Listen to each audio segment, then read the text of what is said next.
Libéria, des sénateurs perçoivent des signaux rappelant la guerre civile. Au Gabon, un juge a été suspendu pour une demande d'expertise de santé du président. Nous parlerons également de l'Algérie, un bilan de 6 mois de contestation. Et la contestation, le pouvoir semble dans l'impasse. Et puis au Togo, on va évoquer le Haut Conseil des Togolais de l'extérieur, 77 sièges à pourvoir, mais les appétits sont énormes. Plus de 450 candidatures enregistrées. On parle de tous ces sujets ce soir avec le pasteur Edo Komi, président du mouvement Martin Luther King. Bonsoir, pasteur. Oui, bonsoir Samuel, bonsoir à tous et à toutes, bonsoir à mes amis, à mes co-débatteurs qui sont là. Je crois que ça va être encore chaud ce soir. Comme il le sont, bonsoir. Bonsoir Samuel, bonsoir le plateau, à mes aînés, à mes deux aînés, Pasteur Edo et puis à Dominique Alizou, sur le plateau, aux téléspectateurs qui nous suivent en ce moment. Dominique Alizou, chronique de la semaine, bonsoir. Bonsoir à toutes et à tous ceux qui nous suivent. Et à mon ami Edo, j'espère qu'on fera un très bon débat. Et il faut respecter la marge horaire. Non. J'avoue que chaque jeudi, les gens me demandent toujours de quoi sera fait le plateau. Ça, c'est bon.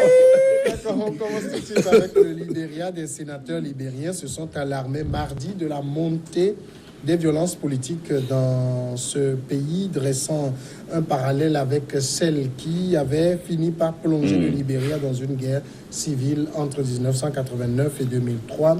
Samedi, des partisans du président George Weah ont encerclé un bâtiment où Telia Ourey, candidat de l'opposition à une élection législative partielle, tenait une réunion dans la banlieue de la capitale Monrovia. Pendant plus d'une heure, ils ont jeté des projectiles sur le bâtiment, brisé des vitres et détruit son véhicule. L'un des assaillants a essayé de donner un coup de couteau à Madame Ourey et c'est ce qu'elle a expliqué, dénonçant une tentative d'assassinat. Les autorités ont qualifié lundi ces violences d'épouvantables et promis des sanctions sévères.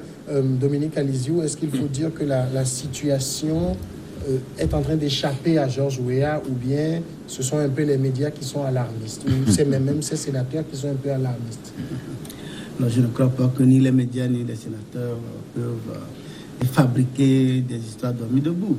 C'est qu'il y a des prémices, il y a des actes qui sont posés, et peut-être c'est ça qui amène les uns les autres à s'interroger et à s'inquiéter, parce que vous savez, j'espère que le Libéria ne va pas vouloir renouer avec son passé douloureux, et parce que ce que les gens ne savent pas, Samuel Doe était un grand footballeur et qui a conduit le pays à la guerre. Et Weah aussi c'est un grand footballeur, sauf que lui n'est pas militaire. Samuel Doe était militaire, il était, je crois, un sergent, chef, quelque chose comme ça. Donc aujourd'hui, je crois que les Libériens doivent se ressaisir, parce que c'est vrai qu'ils ne doivent pas vouloir revivre ce passé douloureux avec son cortège de morts, de destruction, de tout et tout. Je crois qu'ils ont amorcé un processus démocratique très apprécié à travers le monde entier, et qu'ils doivent préserver cela. S'il y a des velléités de prendre le pouvoir, il ne sert à rien de vouloir surfer sur ces braises allant de guerre ou bien d'affrontement, et que finalement ça va plonger le pays dans des lendemains incertains. Je crois que le pays n'en a plus besoin. Il faut maintenant penser véritablement au développement. Comment faire pour redémarrer, relancer le pays. Je crois que Ellen Johnson a fait un très bon travail, et que les gens peut-être ne veulent pas, parce que Ellen Johnson, elle est afro-américaine, descendante des esclaves américains, parce qu'il y a ce clivage qui est réel aussi.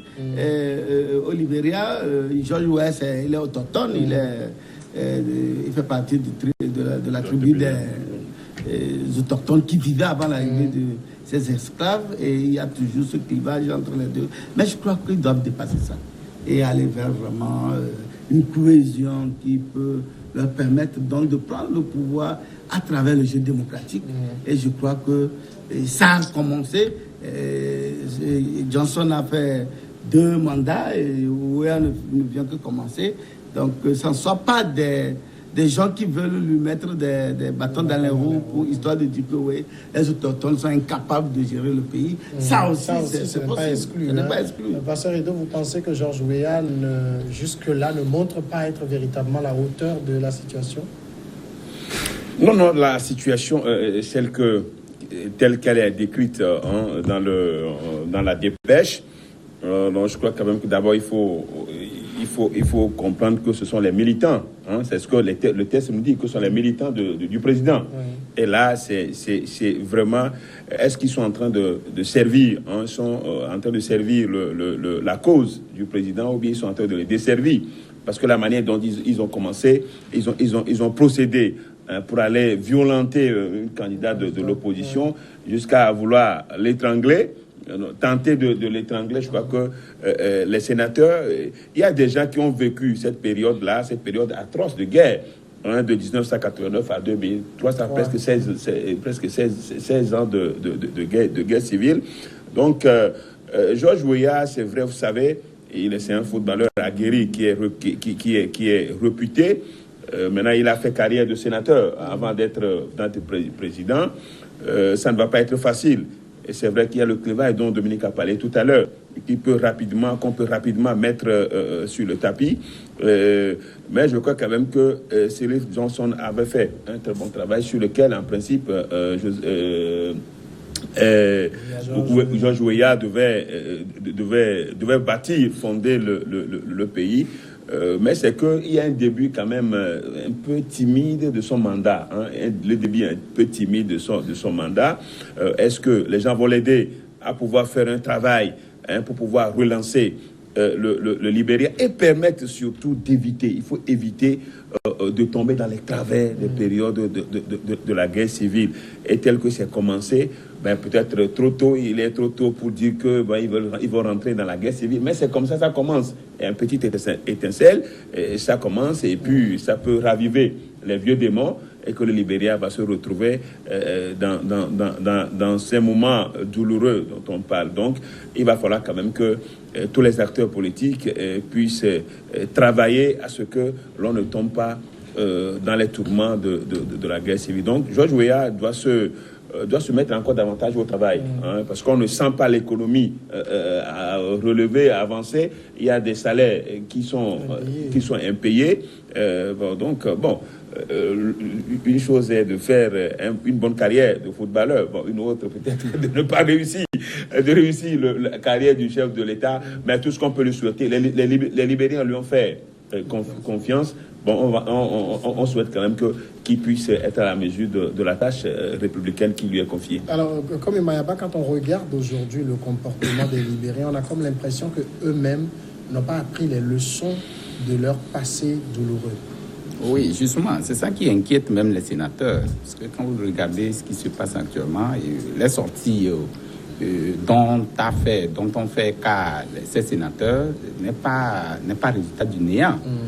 Ils ont exprimé, parce que c'est ce qui a commencé en 85, juste après les élections, et que c'est ce qui a commencé qu'on est arrivé en 89 à la guerre civile. Donc ça veut dire que ça prouve à suffisance que ce qui a commencé, si on n'arrête pas vite l'hémorragie, ça risque d'exacerber, et que on va assister à des moments un peu plus difficiles au Libéria. Et vous savez, le passé, on doit renouer avec le passé. Le Libéria aujourd'hui n'a plus intérêt à encore se plonger dans cette guerre civile qui a fait pratiquement 16 ans. Depuis 89, 250 morts. Donc c'est énorme. Donc c'est ça justement qui fait inquiéter et ces sénateurs, et ils rappellent à l'ordre pour qu'on puisse prendre des mesures pour pouvoir anéantir ou arrêter l'hémorragie. Et donc, en ce qui concerne les Libériens même, je crois que cette situation qui s'est présentée par rapport au fait qu'on a voulu lyncher cette dame de l'opposition, je n'ai pas vu ou je n'ai pas